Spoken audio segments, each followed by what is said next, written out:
Good evening, everyone. It's good to see you. Welcome to the music preceding the Westminster Town Hall Forum. We are so pleased to welcome back Uptown Brass. Uptown Brass, they're all musicians from the Minnesota Orchestra. They have played together for 17 years and have performed together and individually in every U.S. state throughout Europe, Asia, Australia, South America, and Africa.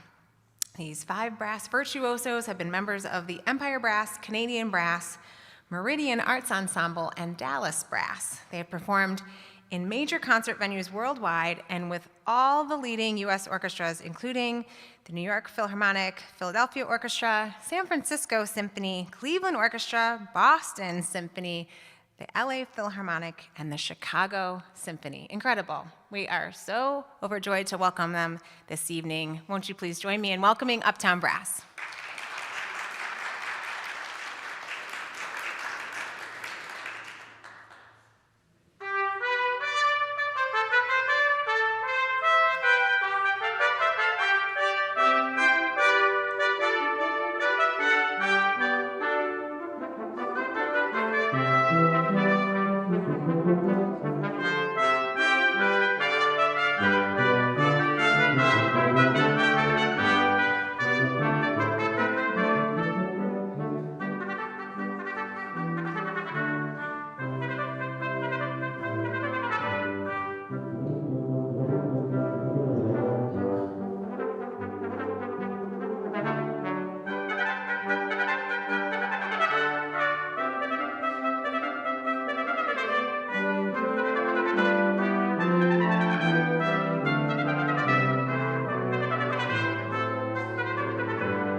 Thank you so much. We're very happy to be here, playing some prelude music for this wonderful event here.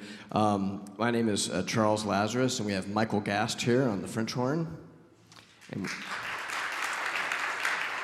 Douglas Carlson on the trumpet, Douglas Wright on the trombone.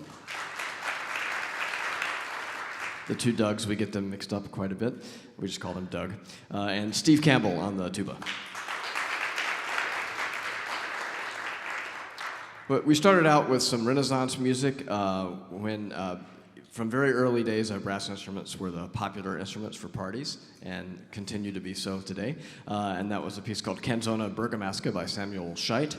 And then we played the music of Johann Sebastian Bach. We played My Spirit Be Joyful. And then the Contrapunctus number 9 from The Art of the Fugue. And then, of course, that was Let Us Break Bread that we just played. So we're going to switch gears a little bit right now, and looking forward to some springtime, we're going to play April Showers.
Thank you to Uptown Brass. I think we have one more song to hear from them tonight.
Thank you, Uptown Brass. Thank you so much. Hello, welcome to the Westminster Town Hall Forum. It is good to be with you this evening. I am Reverend Dr. Megan Gage-Finn, and I serve Westminster as the Senior Associate Pastor. Westminster has been home to the Town Hall Forum since 1980. We are excited to be celebrating our 45th year in 2025, and we are, yes.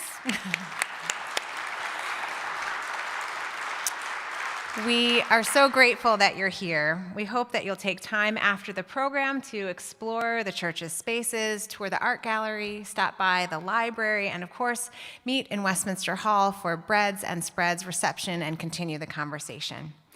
At this time, I would like to introduce our interim director of the Westminster Town Hall Forum, Erica Carter. Erica holds a Master of Public Policy from the Humphrey School of Public Affairs and most recently led Global Inclusion and Social Impact Messaging at Ecolab. Welcome, Erica.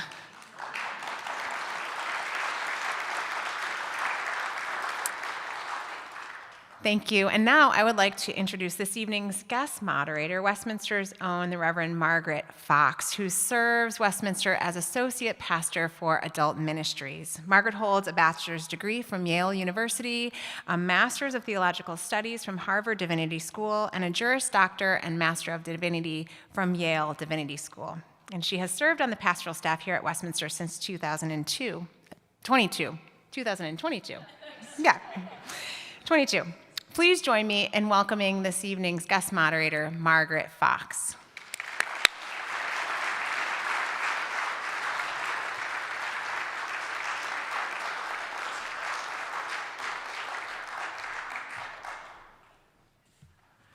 Greetings and welcome to the Westminster Town Hall Forum. I'd like to take a moment to thank the sponsors of today's forum. MinPost is a nonpartisan, nonprofit, reader-supported source of Minnesota news. Visit them online at minpost.com. And thank you as well to Sahan Journal, celebrating more than 5 years of nonprofit journalism for and about Minnesota's immigrants and communities of color. Visit sahanjournal.com. And the Town Hall Forum is also pleased to partner today with our friends at Minnesota Public Radio. I'd also like to take this moment to remind everyone, including myself, please silence your cell phones. Thank you. In the second half of this evening's program, Mr. Pettigrew will be taking questions from the audience.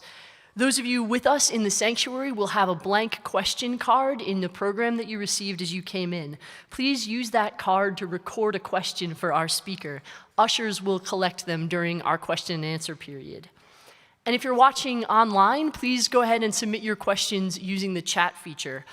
We will collect and present those questions as well as time permits. And following today's presentation, please join us for breads and spreads in Westminster Hall. When you exit the sanctuary here, it's located off to your right. For nearly 45 years, the Westminster Town Hall Forum has invited speakers of conscience to address the issues of the day from an ethical perspective. We invite you to visit our website, westminsterforum.org, to see a full list of our programs past and present. And one last note before we begin. This is a critically important fundraising period for the Forum. Today's program and everything else the Westminster Town Hall Forum does is made possible by supporters like you. Individual donations are by far the largest source of funding for the Forum. In short, the Forum literally doesn't happen without you. So, if you can, please support the Forum. For those of you here in person, there are donation envelopes in your programs, and if you're watching on the live stream, you can go to westminsterforum.org/donate. Thank you. Prior to being named the first Chief Impact Officer for the Minnesota Timberwolves and Lynx of the NBA and WNBA, Tru Pettigrew served as the organization's Chief Diversity and Inclusion Officer and Vice President of Player Programs and Diversity and Inclusion. Currently, Mr. Pettigrew serves as the founder and chief bridge builder of his consultancy, Tru Access, where he helps organizations build bridges of trust and understanding across areas including racial, gender, and generational divides. Needless to say, we are privileged to have him with us tonight for a very timely conversation. Please join me in welcoming to the Westminster Town Hall Forum, Tru Pettigrew.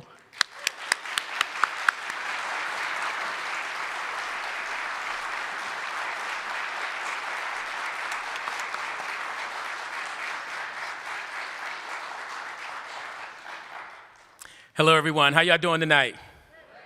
Good, good. Beautiful, beautiful audience. Y'all look so good. I am very, very excited to be here and share a message with you all tonight.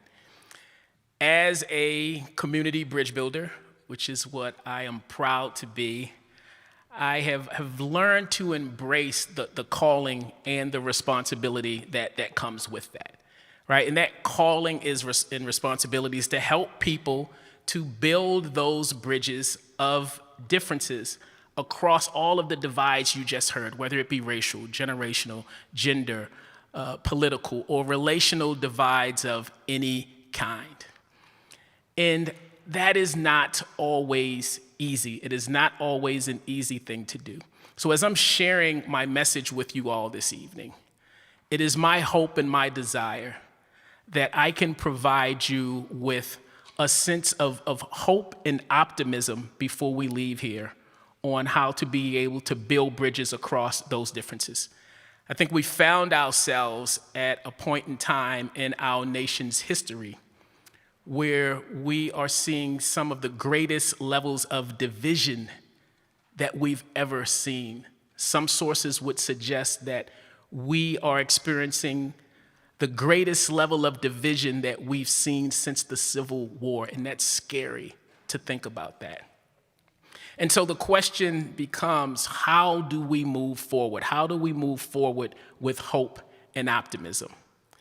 Now, one of the takeaways that I want you all to leave with tonight, and I'm going to jump to the takeaways. One of the takeaways that I want you all to leave with tonight is the importance of meeting people where they are. Now, I hear that phrase used a lot. We say it a lot, but I don't know if we truly act on it. Now, what I see from a lot of people at times is we are willing to meet people where we think they should be. We're willing to meet people where we want them to be. But how many of us are truly willing to meet people where they are? And that's one of the biggest takeaways I want you all to have as we share our time together today. Now, I want to practice what I preach. So I want to be able to meet you all where you are. Now, as I look around this sanctuary this evening, I see a very, very diverse group of people, and I love that. I love that. As I was going around talking to some folks earlier, I was asking the question, what are some things that you really want to learn about and hear about tonight? And the two things that stood out were, how do we continue to move forward with the work of diversity, equity, and inclusion? And how do we move forward with a sense of hope? So those are the two questions that were the most consistent questions that I heard. So I want to address those tonight. Now, as the saying goes, I've got a long way to go in a short time to get there. So I want to meet you where you are. But before I could meet you where you are, I need to know who you are and where you are. So can I just go off script for 2 seconds? Can you allow me to go off script for just a couple of seconds? Can we just be one big happy family tonight? Is that all right? We will be engaging and inclusive with each other for a few moments. Can we do that? And no judgment. Let me throw that in. No judgment. Is that can we agree to that? Let me look around, see who's agreeing. No judgment? No judgment. Ma'am, do you know this young man right here? Is he's looking at me kind of judgy, right? Is he okay? Is he okay with the no judgment rule? He's good. Okay. All right. So no judgment.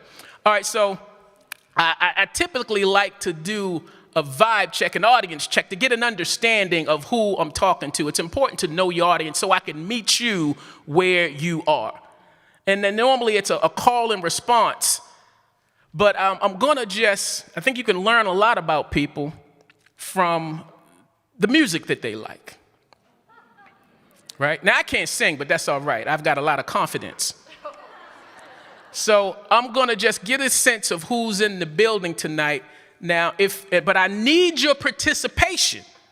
Y'all going to participate, right?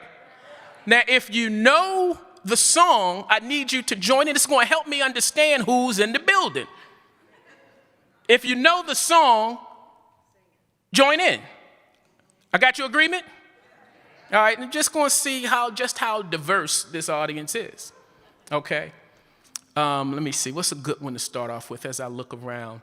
Let me see. All right. I get so weak in the knees, I can hardly speak, I lose all control. Something takes over me in a daze, I'm so amazing, it's not a phase. I want you to stay with me, by my side, I swallow my pride, your love is so sweet. Knocks me right off of my feet. Oh, okay, I didn't expect you to know it. Okay, all right. So I see we got that group in here. All right, y'all know who that group is. Y'all know who you are. How about this one? Country road, take me home to a place I belong. Minnesota, Mountain Mama, take me home. Oh, y'all sound good too. Okay, all right. Okay, get ready. You can clap for yourself. All right. Now, I kind of know that first group, and I kind of know that second group, right? But based on where we are, I need to get an understanding of, two more audiences. I've had my share of ups and downs, times when there was no one around. God came and spoke these words to me. Praise will confuse the enemy. So I started singing. Okay, all right, okay. It's just us two. We was just the two of us. It's just that's a small sample size. It's just us two to know that. Oh, was somebody over here? Oh, was she singing? She was. Oh, I'm so sorry. Okay, just three. All right, this is the last one. Spirit, lead me to a trust without borders. Let me walk upon the waters, wherever you would call me. Take me deeper than my feet could ever wander, and my faith will be made stronger in the presence of my Savior. Okay, we in church, but ain't no church folk in here. That's all right, though. That's all right. No, so I thank y'all for allowing me the opportunity to get a sense of who I'm talking to tonight so I can understand how to cater my message to my audience. I appreciate that. Give yourselves a round of applause. I appreciate you. Now, I've learned the importance of this calling as a bridge builder. And one of the things that I learned was not only should we meet people where they are, but it's important that we love people where they are, even when we don't love where they are. And I am a firm believer that of all the things that are going on in our society right now, I am a firm believer that we, the people, can affect change. We, the people, can affect change. We are the leaders that we're waiting for. Let's not rely on any institution, any form of government, any organization. We, the people, are the ones who are responsible for affecting the change that we seek. And I learned that right here in the city of Minneapolis when I arrived here in 2020, right after the murder of George Floyd. I understood the power of people coming together. And because of that experience, I am a true believer that we, the people, can live out the promise that this country made to us so long ago when it said that we, the people, I believe we can form a more perfect union. We can establish justice and ensure domestic tranquility. We, the people, can provide for our common defense and promote our inclusive well-being and welfare and ensure the blessings of liberty for ourselves and our posterity. We, the people, can do that. It is on us. Now, when I first arrived here in 2020, it was not pleasant. You all remember what happened following the murder of George Floyd. As a bridge builder, my role, my function, my calling is to bring people together to help them understand how to tap into the diverse experiences that other people have had so that we can figure out ways to co-create and collaborate on thoughts, ideas, and solutions to create a culture and a community for us all to thrive. That's my role, that's my calling, that's my purpose as a bridge builder. But when I arrived in 2020, there was so much civil and racial and political unrest taking place in the streets of Minneapolis and throughout the state of Minnesota that people didn't want to receive me at the time. They was like, Tru, we don't have time for your kumbaya, can't we all just get along? It's time for some action. We've had enough of that. So you can go over there with that. I wasn't well received. There was a lot of resistance and a lot of pushback. So I just took a step back and I observed and I watched and I wanted to understand, okay, who are the key stakeholders in this community? Who are the people that are doing the work? And let me understand how my gifts and my passions can lend itself to serve them, to add value to the work that they were already doing. So I didn't want to just come in here and push my agenda on anyone, because my agenda was for the greater good of everyone. So I had to take a step back and understand who was already doing the work. So I looked internal within the organization to see who was already doing the work. I looked into the community for those that were doing the work at a grassroots level. I looked into the corporate partners and the other sports teams to see who was doing the work in healthcare, who was doing the work in finance, who was doing the work in education, who was doing the work in law enforcement, what civic leaders and elected officials were doing the work. And I availed myself to them to understand, how can I add value to what you're already doing? So that was year one. And then year two, I really gained the revelation of, okay, why I am here.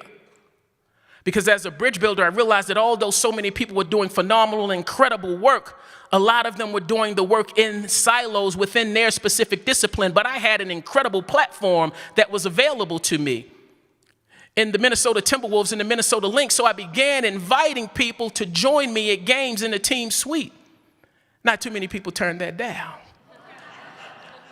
But I wanted them to come together so that they could see and understand, feel, and experience the work that other people were doing, so that they could figure out, oh, wow, now I understand that the work that I'm doing in education impacts and influences the work that he or she is doing in education. The work that I'm doing, in healthcare, the work that I'm doing in healthcare is influencing the work that people are doing in economics. The work that I'm doing to prevent gang violence and gun violence is influencing the work that's happening in law enforcement. So I began to bring people together, and then we, the people, began to make a greater impact.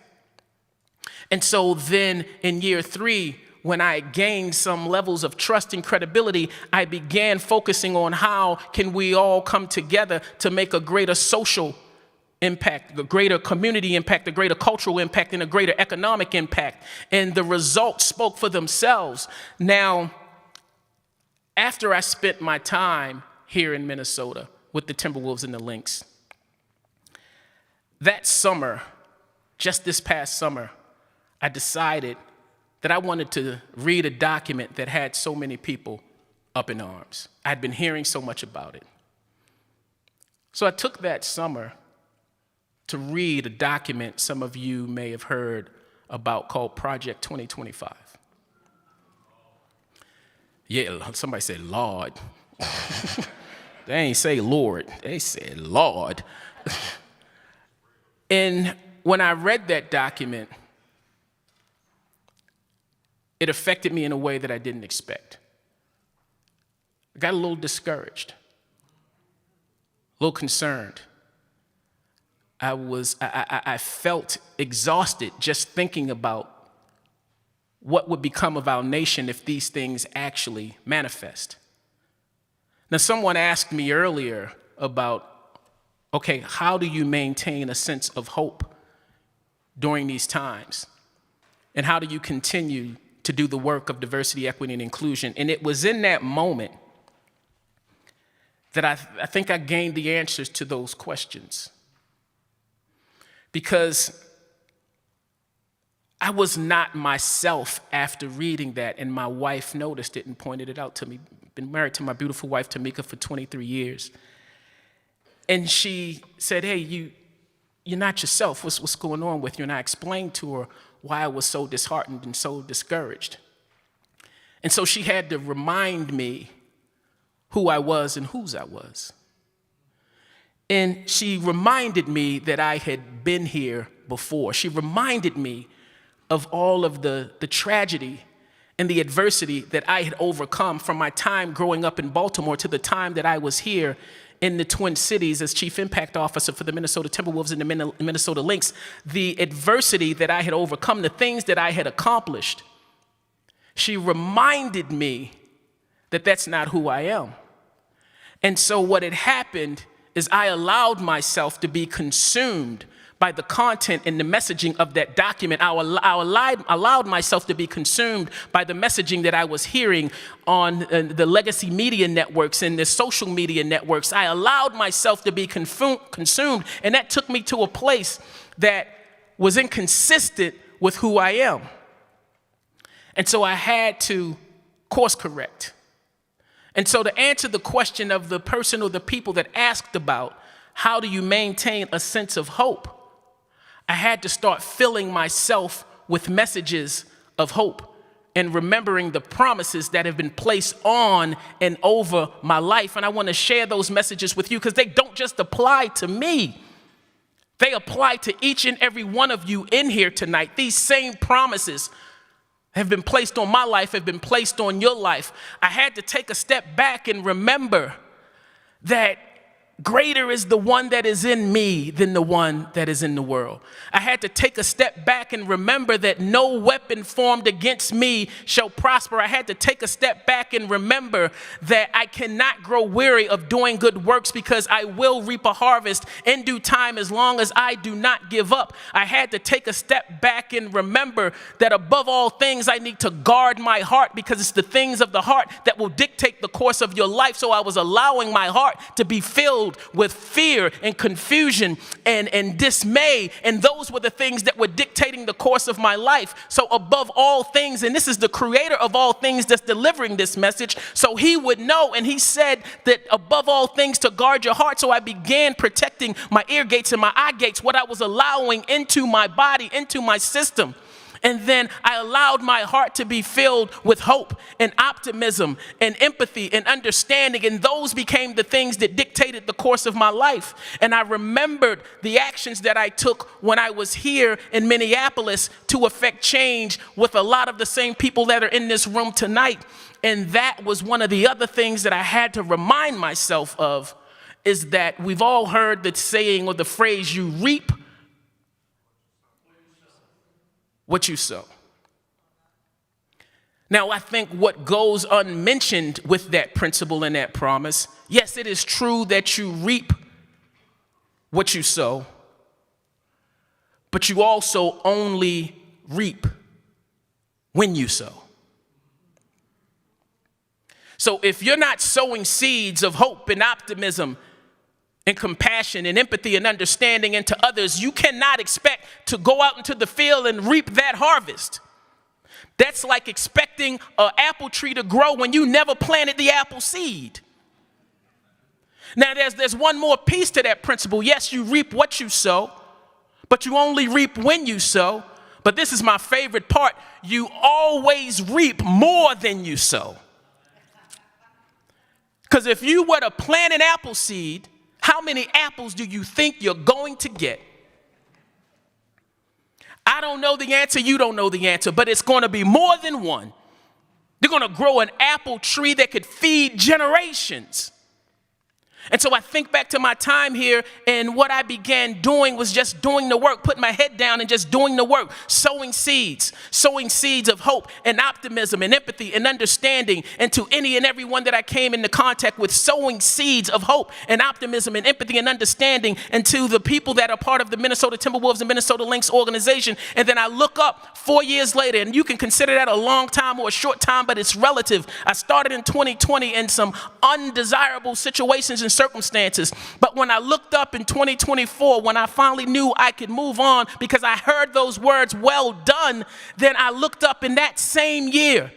The Minnesota Timberwolves had received the NBA's Inclusion Leadership Award from a time just 3 to 4 years ago, when we were dealing with some of the most traumatizing, damaging issues around inclusion that this nation had ever seen.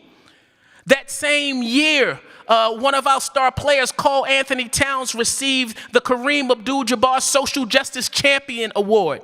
The team made it to the Western Conference Finals. I think Naz Reid received Sixth Man of the Year. Mike Conley received Teammate of the Year. Rudy Gobert received Defensive Player of the Year. That doesn't happen by coincidence. We were sowing seeds of hope and optimism. Now, I'm not saying that Tru Pettigrew is the cause, but there's causation and then there's correlation. And you cannot tell me that there was not a correlation to sowing seeds and building bridges of hope and optimism and empathy and understanding that led to those outcomes. Social impact, cultural impact, community impact, economic impact.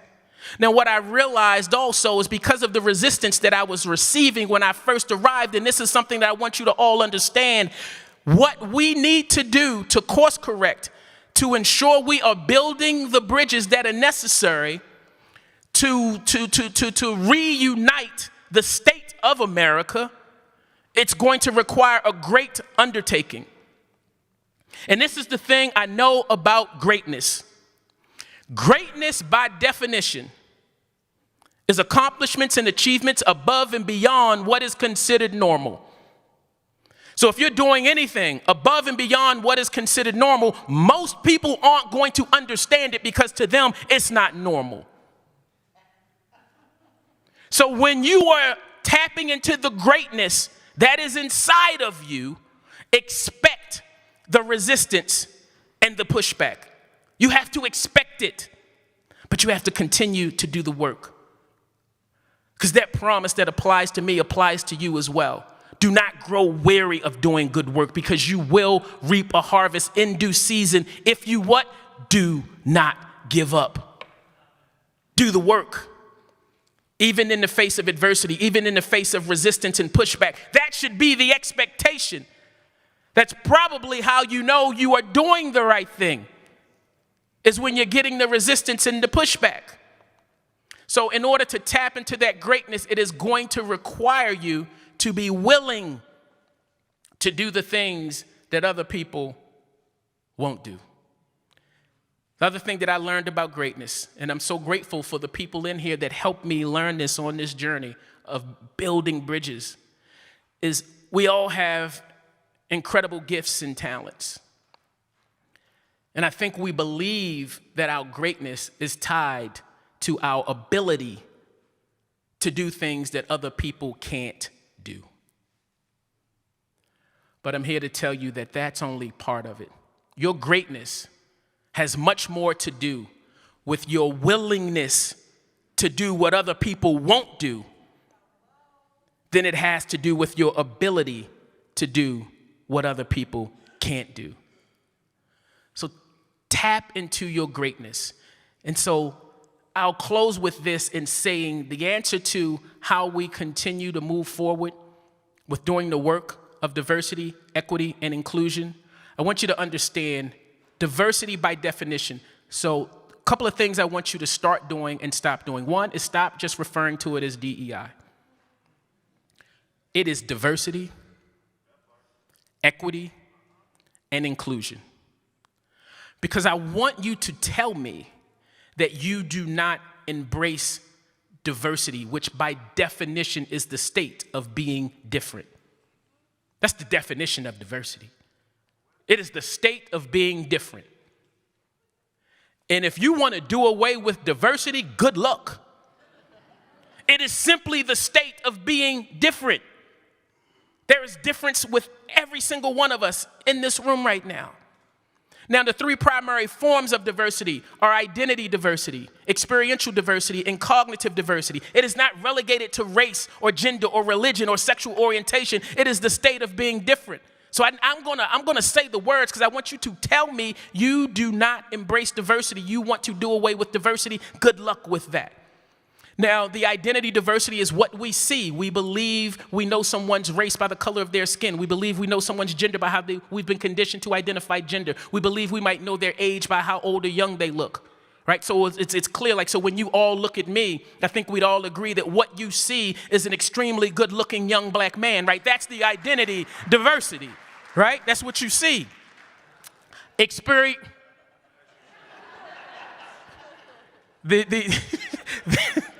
The experiential diversity, we all have very different lived experiences, and that contributes, and that feeds our cognitive diversity. We just see the world differently, but that is what fuels creativity and innovation for us to co-create those thoughts, ideas, and solutions we need to make a better life for all of us. Equity, by definition, is fair and impartial treatment. I want you to look at me and say you do not want to be a part of an organization that supports fair and impartial treatment. Inclusion, by definition, is ensuring that we are doing and saying the things that ensures everyone feels a sense of belonging. I need you to look at me and say that you do not want the people that are part of your institution or organization to feel like they belong. Say the words. That's how we move forward and continue to do the work of diversity, equity, and inclusion. And I don't care what you call it, we have to continue to do the work. So the three things that I want you all to walk away with is your willingness to meet people where they are. Your willingness to love people where they are. And then your willingness to tap into the greatness that is already inside of you. And know that none of us can do this work alone. It is up to we, the people. Thank you for your time.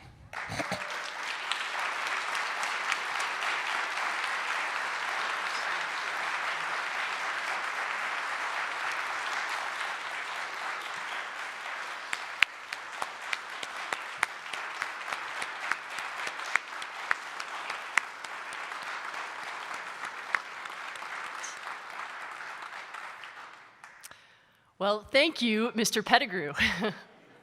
This is the Westminster Town Hall Forum coming to you from Westminster Presbyterian Church in downtown Minneapolis.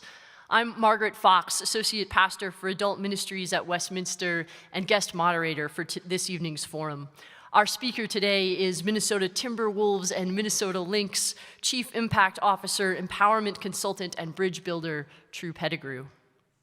While the ushers are collecting questions from our in-house audience, I'd like to thank again our broadcast partner, Minnesota Public Radio, and thank you to our other media partners, MinPost and Sahan Journal. You can watch or listen back to all our programs on our website at www.westminsterforum.org. And now, if you're ready, Mr. Pettigrew, I will present our audience questions. So, while our question sorters are getting ready, I'll start with one of my own. I've been hearing you use this metaphor of bridge builders, and I love that as a metaphor of a bridge reaching across a chasm or divide to connect people. I'm not an engineer. We have some engineers here. I'm not an engineer, but I do have the sense that to build a bridge is more expensive, more costly than to build a road. Building a road on level ground is easy, but building a bridge comes with a significant cost. I heard you talk earlier, one of the many prophetic things that you've said to me this evening is about meeting people where they are, even when they're not where you want them to be. Mm-hmm. And I'm wondering, when the person is in a place that really hurts, what is the cost of building bridges? When you enter and engage in that work, what is the cost of building a bridge with someone whose position has been harmful? How do you, as a leader in this area, navigate that? How do you bear that cost and survive in this work? No, thank you. Great question. It can be very costly, it can be very uncomfortable, and it can be very inconvenient to build those bridges of connectivity with people that are different than you, particularly when you feel as though they are in complete opposition to you.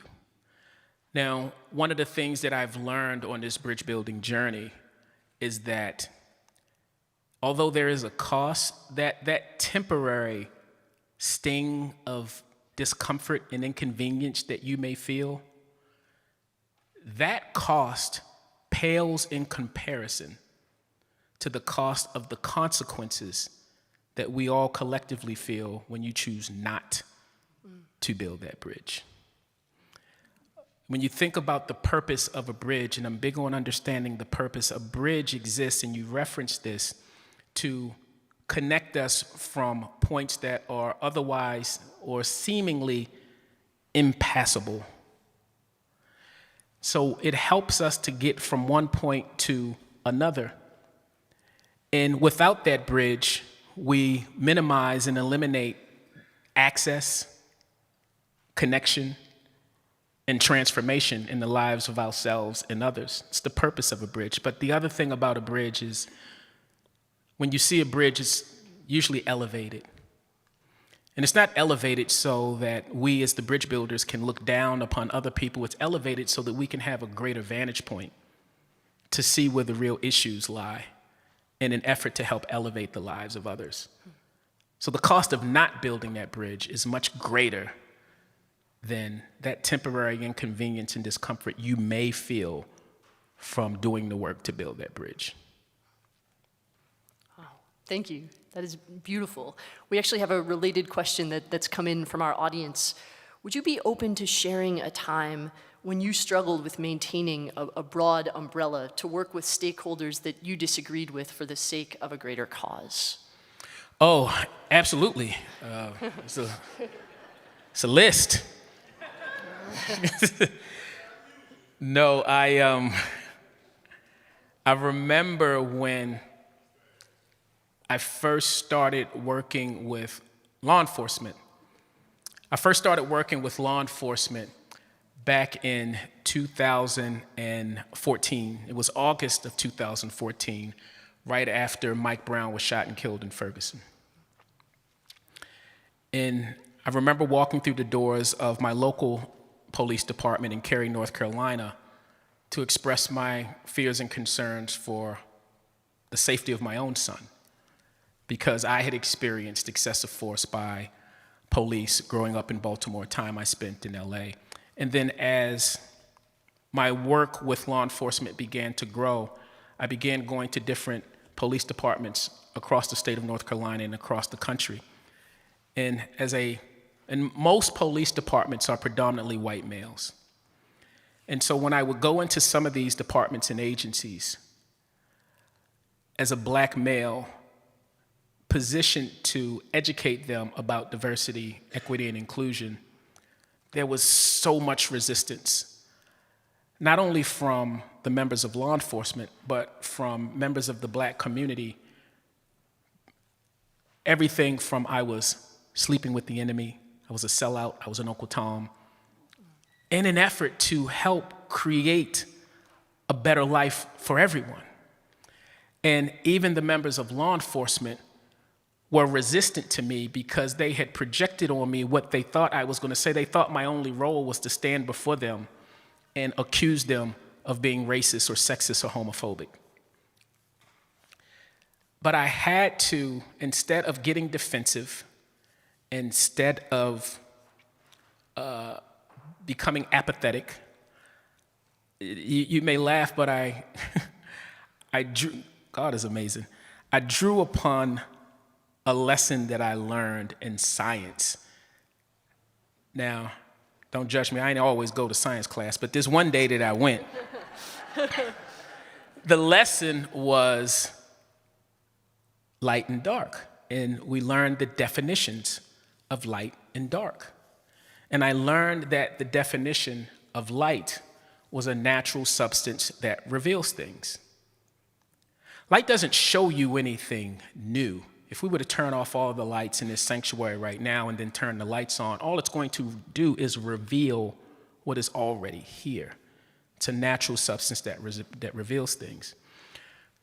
Darkness, by definition, is the absence of light. And I always felt bad for darkness because it didn't have its own definition. It was like in relation to light, you know what I mean?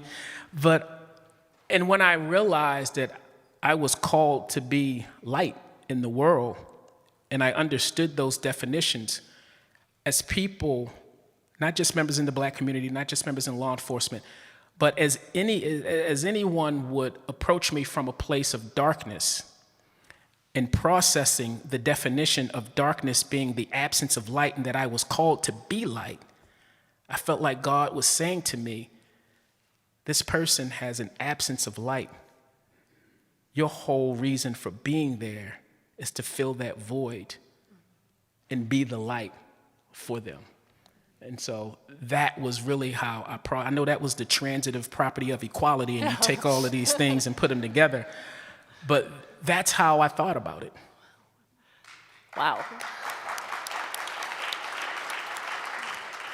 So that was science and math and a little theology too. I do have a degree in electrical engineering. So I actually, yes, this will take us back to engineering. This question is, doesn't it take a willingness, some amount of willingness from the other side in order to build a bridge? What do you do when that bridge gets not just resisted, but flat out rejected? Yeah, and the short answer to that is yes, and you can't win them all, Coach. I mean, that's the short answer to that. But I also had to learn this as a bridge builder. And this is where the willingness comes in. And this is where your faith and your obedience has to kick in. And this is, at least for me, I'll speak for myself, is going back to purpose and understanding why I'm doing what I'm doing. I may plant the seed in the heart and mind of that individual, and I may not see that seed sprout in the time that I am interacting and engaging with them. But my calling, my role, my purpose, God placed me there to just plant the seed. It's not for me to get the glory or the recognition, to see it sprout and blossom and bloom and bear fruit. He's got someone else that's going to come along and water the seed that I planted and nurture the seed that I planted. Maybe there's somebody else that after the person comes by and waters it, someone else is going to have to come by and till the soil and fertilize it and nurture it. And I may never see the fruit of the seed that I planted, but if I never planted this, if I didn't do my part, if I never planted the seed, then the opportunity for that person to blossom and bloom never takes place. So what do we do in this present moment when even planting those seeds feels so difficult? When corporations are finding it politically risky to even name the words diversity and equity and inclusion, or when educational institutions come under attack. I was looking at the Department of Transportation website, and it just said LGB travelers, not LGBTQ. What do we do? How do we plant seeds when the soil itself right now seems so hostile to their growth? Yeah, I think you kick the dust off your sandals and keep it moving. I mean, that's what we have to do. We have to recognize that all soil is not going to be good soil.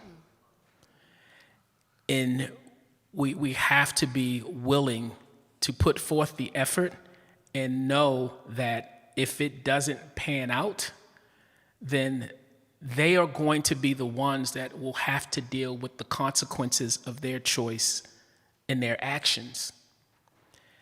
Because again, it goes back to the purpose of that organization. Why are you in existence? Why do you exist?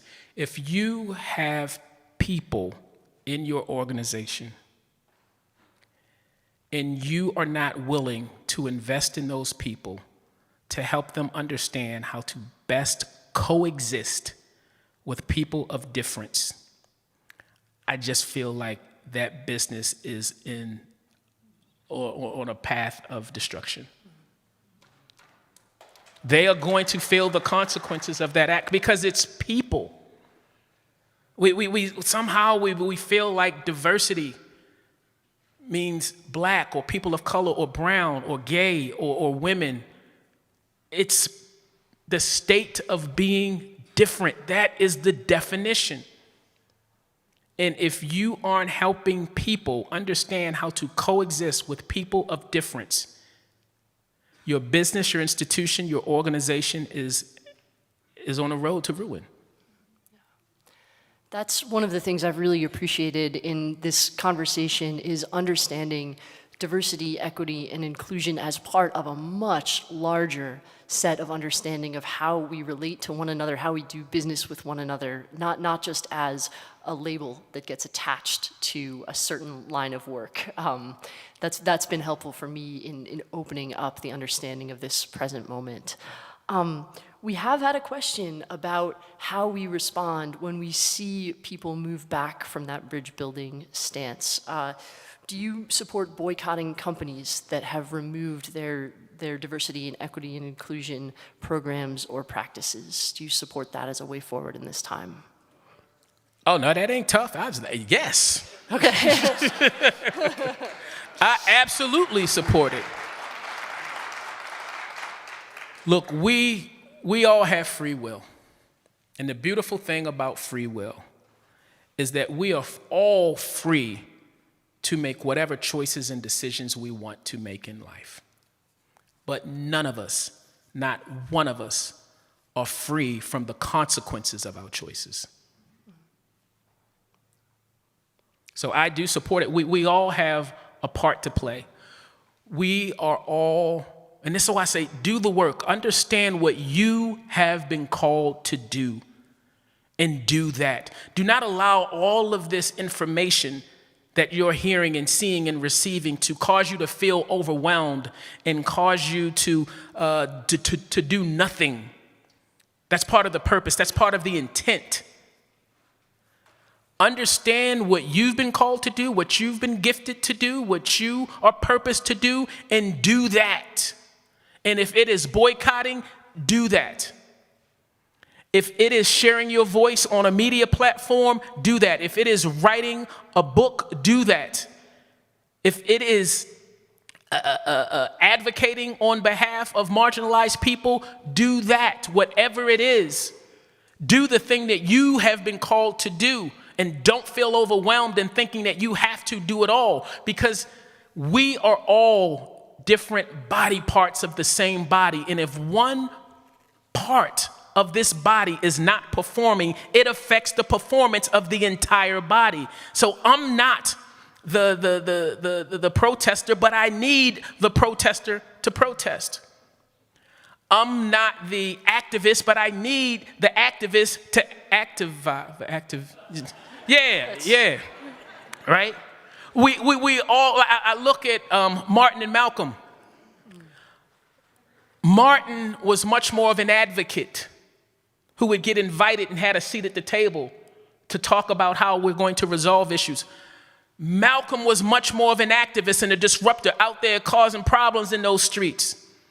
Now, Martin needed Malcolm as much as Malcolm needed Martin, because the reason that Martin was able to get the seat at that table is because of the work that Malcolm was doing that no one wanted to see that. Now, Martin said, look, you don't want to see it, I don't want to see it. Now, maybe we don't want to see it for very different reasons, but I can help you figure out how to prevent that, to understand why this behavior is taking place. So we all have a part to play.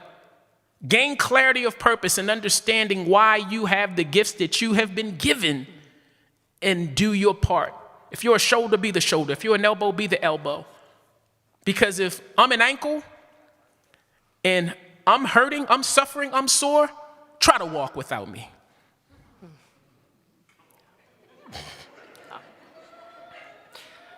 Sounds like some folks here understand exactly what you're talking about.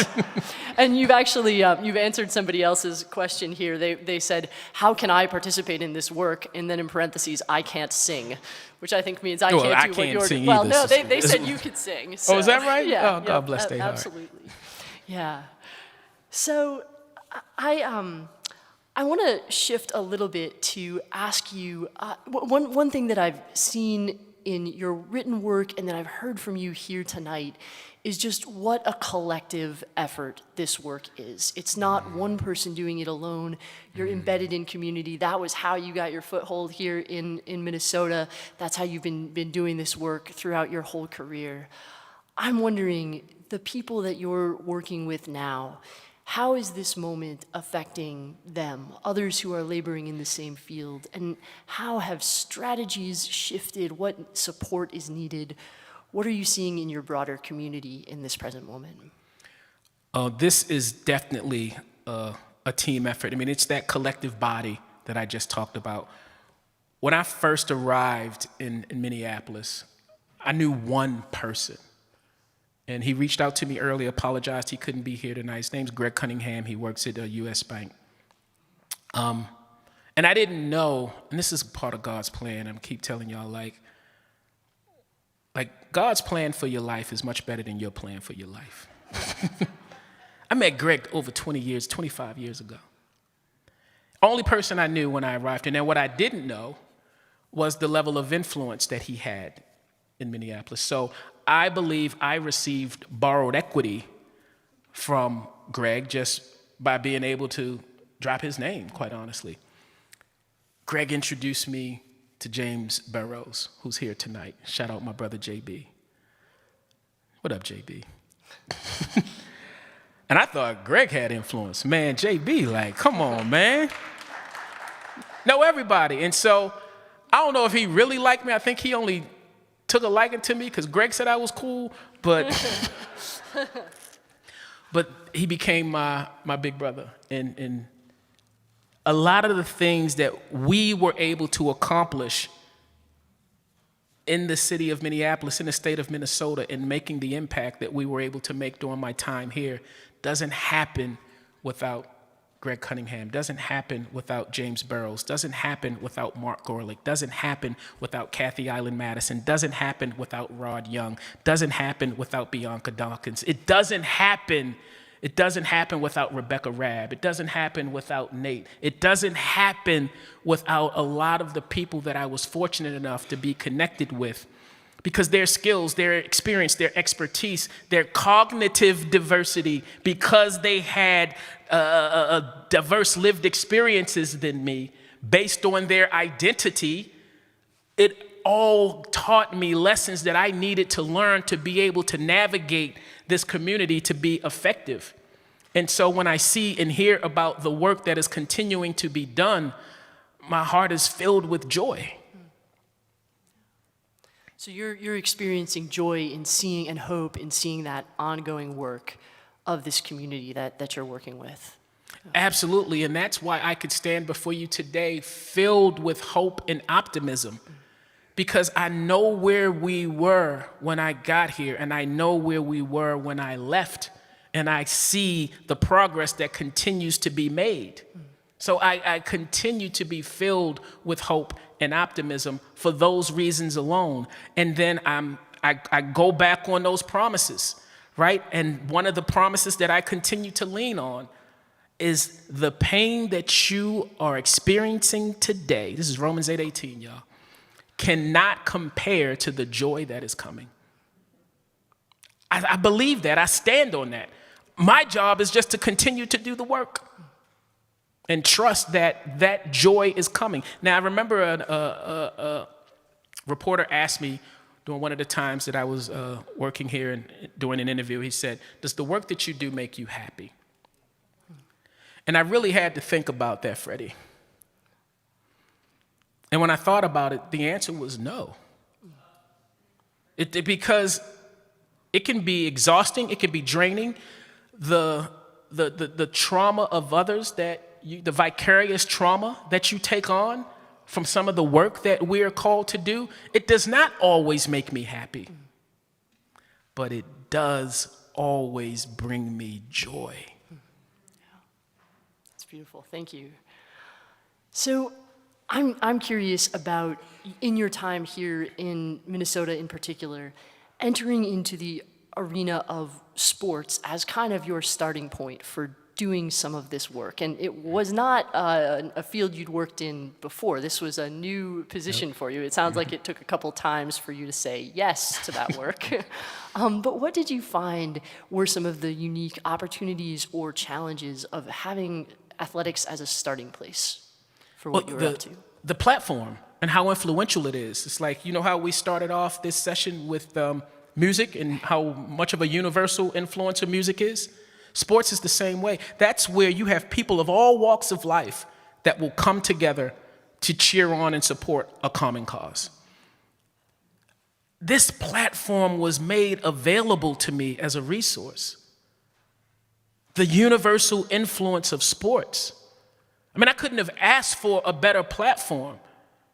I mean, I feel like God was just eliminating all the excuses off out of the playbook, right? He's like, no, there are no wins and losses for you here. As long I'm giving you everything you need to succeed. You may have wins and lessons, but you can just eliminate the loss out of the playbook. There were no losses. So that platform to be able to bring people together was invaluable. So what's the version of that at the local level? We're not all on the staff of the Timberwolves. What is, to return to that question of what's my role here? What are our roles here? Where can we find platforms like that in our own lives that let us participate in that kind of work? We're in one. It's church. It's a barbershop. It's a hair salon. It's a local community center. It's the gym. It's all these gathering places where people share space and come together and simply leverage your gifts for how you can influence the lives of other people, right? Leadership, and we're all called to be leaders. And I tell people all the time, make it personal and start local. Don't take it personal, make it personal. This is personal. I want to help elevate lives. I want help to bring people together. I want to reunite the state of America. I want to be we the people that are here to form that more perfect union, establish justice, ensure domestic tranquility, provide for our common defense, and promote the general welfare to ensure the blessings of liberty for ourselves and our posterity. I want that to be the thing that we all hold on to. And where do you fall on that continuum of how your gifts can apply to that, right? So for me, as a bridge builder, I leverage the gift of my ability to use words to influence people's choices, thoughts, decisions, and behaviors. You may be able to bring people together by evoking humor. You may be able to heal wounds. You may be able to unleash treasures. You may be able to spark ideas. You may be able to elevate lives. Whatever it is you do well, do that where you are for the greater good of others. And it can't be about you. We are blessed to be a blessing. We all have been blessed with unique gifts and talents. And the sole purpose that we have those unique gifts and talents is how we are able to serve others. And again, leadership by definition, this is Tru's definition. You won't find it in the dictionary. I'll put that out there. Leadership is the process of influencing people by providing them with purpose, vision, and direction to accomplish the greater good of the team or organization. Now, if you're doing that, that first word, it's a process. It's what you do. It's not relegated to a title or status or rank. It's how you show up. And we can all do that. We all have the ability to show up. Thank you for that word to us, Tru. And please, everyone, join me in thanking Tru Pettigrew for being with us today at the Westminster Town Hall Forum. Thank you. Thank you. Thank you.